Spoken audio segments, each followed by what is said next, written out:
for the serious gamer. Hey, what's going on? It's Guns for Hire here from NextGenTactics. This is a full multiplayer reveal analysis of the event that happened on September 1st in LA, and there's quite a bit of information here, so that's why you're looking at this going, wow, that's long. But you know, it's detailed. You get from the parts that you want. I'm giving you everything that was disclosed there. I'm trying to sort of summarize it. I'm not going over the old stuff or what other people found. This is strictly information that was sort of captured or transmitted via Twitter and all these other blogs and stuff like that from the attendees last night. And there's a lot of interesting information in there. In the end of this video, I'll give you sort of my take on it, my impressions, and whether I see problems or vice versa, whether I think it's going to be the game that I was kind of hoping for it to be. Anyway, so without further ado, I'm going to go into it, and there's way too much information for me to just constantly blah blah blah like this. So I'm actually going to break it down into sort of screens. You're going to be able to read it, and I'm going to go over the information as well. So let's get into it right now. Okay, so for the multiplayer, first of all, combat training mode. This is actually a mode where you're going to be battling against AI, artificial intelligent bots.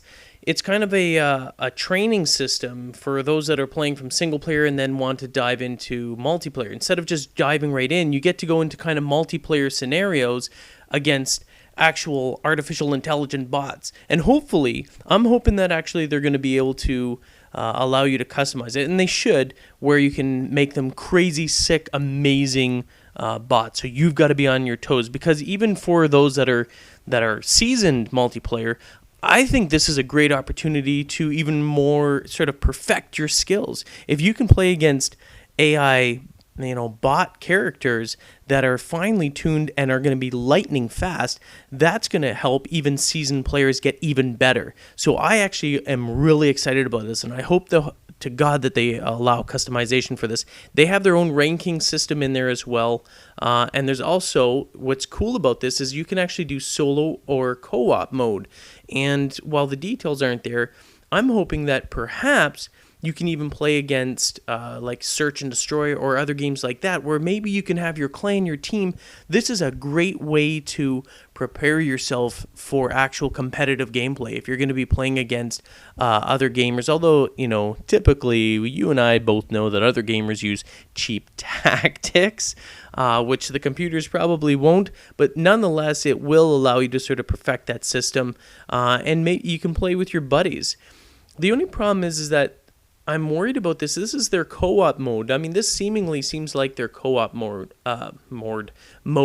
And I didn't hear anything, not the entire night, anything about zombies. So I'm a little bit concerned about that. But nonetheless, this is an amazingly cool aspect of the game that they're going to be adding. And apparently you can play in regular or hardcore mode. But again, nothing about zombie mode. This is the co-op that they were mentioning that was going to be in the game. So maybe the zombie mode that for prestige and hardened editions really is just that. I mean, maybe that's the only zombie mode there. I'm not sure. I don't know.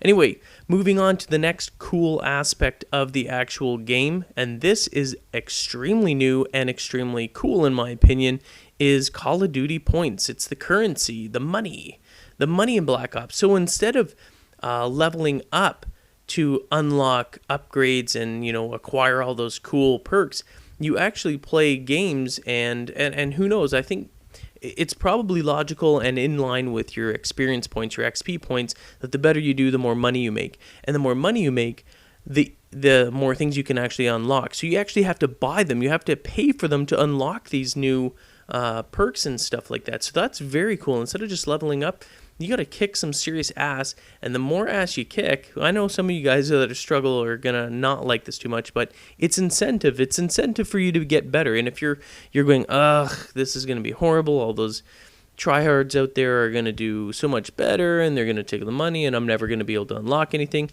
That's where we come in, people. All right? I know you guys are watching this right now, but at NextGenTactics, that's what we do. We provide strategies and tactics so that you, even the casual gamer, can come in. If you apply what we show you, you're going to be able to earn your money. You know what I mean? Get some money. So that's exactly what we do, and don't worry about that stuff. If you're struggling, we're going to be there to help you guys out. No worries. Now, there's also other things in terms of contracts. Contracts apparently are things that allow players to sort of try and complete objectives in games for rewards. So the more points, you're going to get more points for it. Hopefully, maybe even some secret unlockables. But they're time sensitive. At least that's what some of the twits on Twitters were saying. They were time sensitive rewards. So kind of objectives in the games. Maybe they say, okay, well, try and do this, try and find that. And if you do it in the time period that they give you, or in that game that they're saying to do it, you're going to actually earn some more money. So it's kind of cool. This is, again, something that's never been done. Now, the other way to earn more Call of Duty money, is part of the new modes, the wager matches. Now, this is some very cool stuff. These new modes, and there's 4 new modes called One in the Chamber, Gun Game, Sticks and Stones, and Sharpshooter. And basically, these allow you to gamble your Call of Duty money or your points against other players in online matches.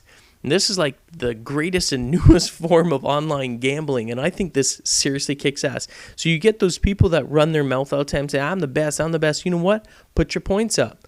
And if they lose, only the top 3 players of each game will actually win some money. And I'll put a link, hopefully to, if I remember, to the actual video that's on Call of Duty. If not, then just search on Call of Duty on YouTube.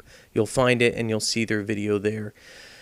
So that's cool. Top 3 players get some money, get paid, and the rest lose your money. And also, there was also something that someone was mentioning, that if you get taken out, or maybe it was in the video, if you get taken out by a tomahawk, which is a type of axe, you actually lose everything. You instantly go bankrupt. I think that's pretty friggin' epic. So the 4 modes: One in the Chamber, Gun Game, Sticks and Stones, and Sharpshooter. All right, so One in the Chamber. This is actually going to probably be perfect for the Agency, which is our elite clan that only uses pistols right now, and that's what we're practicing. So basically, each player starts the game with only a pistol and 1 bullet in the chamber. If you kill another player, you get another bullet. However, if you miss, you only have your melee attack, and you got to kill the other person, basically knife them in order to obtain another bullet. In Gun Game, you play a series of progressive weapons, basically requiring you to kill your opponent with a variety of weapons that change after each time you get a kill. If you get knifed, then you go back to your previous weapon or the last tier, and you got to keep going through until you've cycled through the sort of the number of weapons that they require you to play. And then we go on to Sticks and Stones. You're equipped with a crossbow, a tomahawk, and a ballistic knife. And basically, you just go around with these very primitive weapons to dominate the competition. There is a twist in there, and this is actually what I mentioned before. It wasn't just in regular gameplay, but or the other matches. But if you get a kill with a tomahawk and Sticks and Stones, you will instantly bankrupt the other player. Now this, I'm thinking this might be potential abuse on this weapon in this game, for all the other pieces of garbage out there that will abuse this game and hack it and stuff like that. And if they weren't going to, I'm sure after listening to this, they're probably going to look into it, because that's going to be a bit of a problem. And the last game mode, of course, is Sharpshooter. This mode, basically, you start off, every single player in the game starts off with the exact same weapon, and then you all have to use that weapon for a fixed period of time, and then after that time elapses, all of a sudden everyone's weapon switches to a totally new one. So everyone's always got the same weapon, and it's kind of cool. It's kind of cool to do that, and you can win a lot of money or lose a lot of money. So this is going to be very, very interesting. I absolutely love it. Next, what we have is a new aspect of it, and this is kind of something that Halo has almost always had, and this is theater mode. And this is new to Call of Duty. Again, very, very cool. This is basically, and it's going to be on all systems. For any of you that have read or thought that this is only going to be on Xbox, this is on Xbox, PC, and PS3. So it's going to be on all systems, and basically it allows you to record full games. Then you can rewatch and basically edit from multiple perspectives, like first person, third person, and then the free cam, which is going to be very cool. It's very creative. It's going to allow you to get some amazing footage. I know I'm already starting to think about, like, holy crap, like, this is going to be some pretty epic stuff that we're going to be able to create videos that we've never been able to create before. So stay tuned. Definitely. Black Ops, man. I mean, when we start pumping that stuff out, it's not going to just be the same old, same old. I mean, we're going to be able to create movie-type experiences, and that's what I'm hoping for. That's my game plan. Anyway, all the games are going to be edited and shared with the community. So, anyone can share. If you got a really cool thing, it's hopefully... the way that they're making a sound, it's going to be pretty easy to share that stuff and have others see your epic videos that you've created.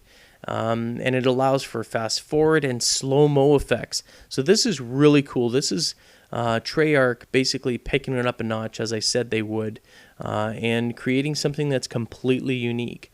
There's also a new movement in terms of game movement. You've got prone, you've got crouch, you've got sprint, and now there's a new type of movement that they've added, which is like a dive to a prone type movement. So as you're running along, you can dive, and all of a sudden you dive into a prone position. That is some cool movie type stuff that's going to be amazing to watch. And as long as we're able to actually fit this all together, I think we're going to be able to create some epic friggin' videos for you guys. And also, you can still do drop shots as far as I know.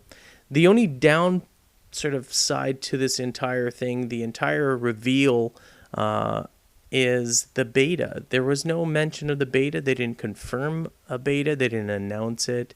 They just didn't bring it up at all. So my feeling at this point here, I mean, it's getting pretty late in the game. I don't see them actually releasing one. It's getting way too close to it. The game seems pretty damn polished right now. They're probably way too focusing on making sure that everything's going to be smooth when it releases, because it usually never is. So I don't think there's going to be a beta. Sorry. I just really don't see it happening. It's just not going to be something that's going to be presented, or possible rather, just because of the amount of time that we've got left. All right, let's get into the perks. Tier 1. So there's 3 tiers, your Perk 1, Perk 2, Perk 3. First tier is Lightweight, Scavenger, Ghost, Flak Jacket, and Hardline. And I'm assuming Flak Jacket is protection from explosives. Seems pretty obvious. Tier 2 is Hardened, Scout, Steady Aim, Sleight of Hand, and Warlord. I'm hoping to God that Warlord is not one-man army, and it's more just your ability to wield 2 primary weapons, which is something that usually is always included.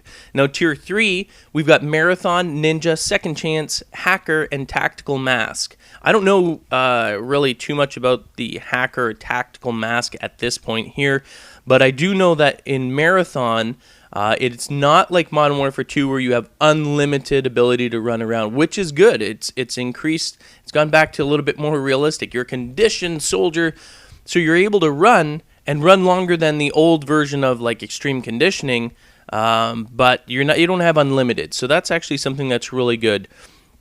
Now you might be wondering, Scrambler is actually around, but that's actually a piece of equipment now, not a perk. So Scrambler is actually an equipment piece, which, what makes sense. It is, I would say it is definitely a piece of equipment, and that's where it should be. So that's kind of a nice thing to see. And the cool thing about your characters and everything is it is very, very sort of customizable. And as you change it, you actually see your character on screen changing as you change your Tier 1, Tier 2, and Tier 3 perks, your weapons. Your guy actually will slightly change the way that they actually are perceived by you and in the game. So that's kind of a real cool aspect of it. Weapons, yes. Okay, so here's the weapons that we know of so far. In terms of pistols, the ASP, the M1911, the Makarov, and the Python. I don't really know any of those other than the Makarov and the M1911 or whatever, 1911. And then we have the sort of special secondaries, which is ballistic knife and crossbow, and I think also your tomahawk or whatever. But those are actually listed under lethal grenades. So tomahawk, frag, and semtex. And then, of course, you have your launchers, which are meant for shooting down, kill streaks or air support and stuff like that. Not for shooting people, which, of course, you will do because they show it even in their... and obviously encourage it, and they already know it's going to happen. So, but... whatever. M72, RPG, Strela, and China Lake. Those are the launchers in the game. Again, we've got that customizable ability that Treyarch seems to be heading in, and which is really what people want. We want to be able to be noticed out there. We have something unique. And what's cool is now you can design your own logo that you actually put on your weapon. Your clan tag goes on there. Not only that, but your aiming reticule, previously always seen as the red dot, you can actually change the color of the aiming dot now. So that's really something super, super cool. Whether or not it helps, doesn't really matter. It's just your own special cool looking guns. I think that's some kick-ass stuff. Flamethrower is back. You got to unlock that. And what is it? The emblem. Yeah, so... I don't know. It's just these little things, though, that make it very interesting. It makes it feel more like your own game. It gives a little more longevity to it as well. And I think that's pretty kick-ass. What we did find out, at least from some of the casts, was that the M16 is actually 3-round burst. It's not fully automatic. The FAMAS is. The FAMAS is a fully automatic weapon, so it looks like that might be the weapon of choice when it comes out. I guarantee you a lot of people are going to be using that weapon. I mean, hell, I probably will, but I'm still going to go back to my M16 because I love her. I love her. I'm in love with her. I'm going to use her. Now, the cool thing about sniper rifles, I think this is some pretty cool damn stuff. Now, how quickscopers aren't going to probably use them because they're too busy, going around doing their quick scopes. But some, I'm not sure if all of them, but certain sniper rifles have multiple zoom settings. So you're going to be going from low magnification to high magnification, depending on the range of your target. And I think that's super cool. That's something actually that was, and I'm sorry, I know there's other games too, but the only reference I have in my head is Killzone 2, where you had the scout class and you actually had the ability to go from low magnification to high magnification. And it was actually very helpful. You did actually have to use that setting to be more effective based on where your targets are, which is also a good reflection of the fact that some of these maps that Treyarch has designed are likely going to be pretty freaking huge, and they are known to make pretty friggin' big maps. All right, so equipment, and I mentioned this briefly, and you guys already are aware of some of these things, but the equipment includes the camera spike, C4, of course, TI, which I don't know what that is. They just put that down there. Maybe some of you guys will know. You could put that in there. Jammer, or maybe it's TI Jammer. I don't really know. Motion sensor. Special grenades is, what is it, Willie Pete or something like that? That's what someone wrote. I have no idea if that's it, or Wiley Pete, which is a smoke. Then there's Nova Gas, Flashbang, Concussion, and Decoy. Now, if we're going on to Killstreaks, there's multiple kill streaks similar to Modern Warfare 2, but there's also those that are sort of available in rare care package pickups. And my concern is I just don't know how rare they are, but cool though. If they are indeed rare, then that's pretty awesome. We got the Grim Reaper, which is a massive rocket launcher, RPG type weapon. Death Machine, which is a heavy machine gun. We got mortars, which is usually a gunship sort of strike or whatever. Not gunship, you know what I mean. Mortar strikes. And, of course, the explosive RC car. Napalm strikes. So it's going to be curious to see how involved or how easy it is to rack up the kills with this. But there was a consensus last night that the kill streak seemed to be more involved in not simply the player hitting a button and then getting a crap load of kills from it. And you still actually need to be able to have some sort of skill, not necessarily skill, but you have to be manually able to manipulate these things to get some additional kills. The other interesting thing is that it was said that the kill streaks do not count toward the other ones. So my assumption is if you got, say, 5 kill streaks from killing people with your weapon, and then you got a chopper gunner and you started killing with that, your kill streak is still at 5. You know what I mean? So the chopper gunner doesn't sort of rack on. Even if you get 5 additional kills, you're still at 5 kill streak, and you still got to manually do it after. At least if that's what they're talking about, then you know what? I kind of think that's kick-ass. I think that's good. And from what I've seen and what everyone says, there's no more nuke. No more nuke. Oh, that's going to actually be a bit of a relief. And the other thing, too, is they said when you're flying the chopper gunner, you're actually going to have the ability to avoid RPGs. So, I don't know. Does that mean that you're going to have more control over these things?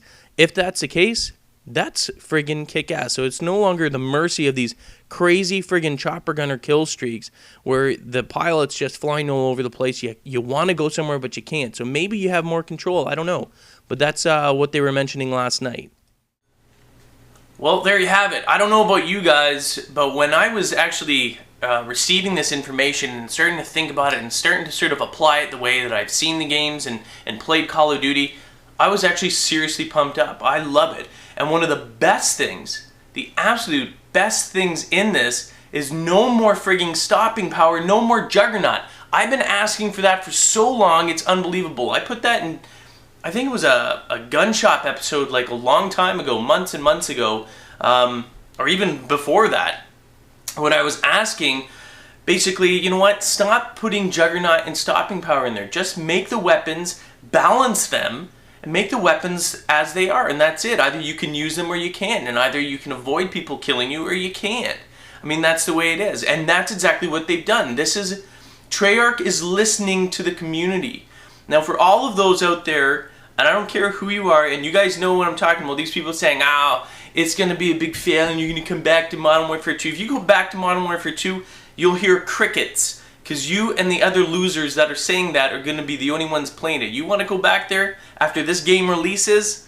You go right ahead. We're going to be having a friggin' blast playing Black Ops. And I really like this. And you got to understand, Treyarch's very, very good, and they're on top of things. If there's glitches, if there's hacks or anything like that, the Treyarch community, actually, the developers, they're on that, man. They're going to be friggin' trying to seal that up real fast. And like I said before in a previous video, apparently they put in some fail safes already pre-programmed into the software. So if need be, if all of a sudden they start seeing people doing things that they anticipate people trying to hack, they're going to be able to come in and snuff it out really fast. There are also probably things where they'll allow them to tweak damage, you know, like say the RC car. I can see them doing something like, okay, come in, it's a special code, they know exactly where it is, and they can sort of dumb down the power levels in case people are like, it's too powerful, blah, blah, blah. So I'm extremely excited about this. The only thing that I'm worried about, and that this is where I'm going to see a lot of stupid kids hacking into this, I guarantee you there's going to be a ton of them, is in the wager modes. Whenever there's anything on the line, especially if there's something to gain from it, there's going to be cheaters, hackers, glitchers, and that's where we're going to see the problem. So hopefully Treyarch's aware of this and they're going to be on top of it, because I see that as a problem area. I'm excited for it, and I can't wait to friggin' play it and actually make a lot of cash by whooping some ass, but I see a lot of hackers going in there and abusing that system, or, you know, we have boosters, we have nuke boosters.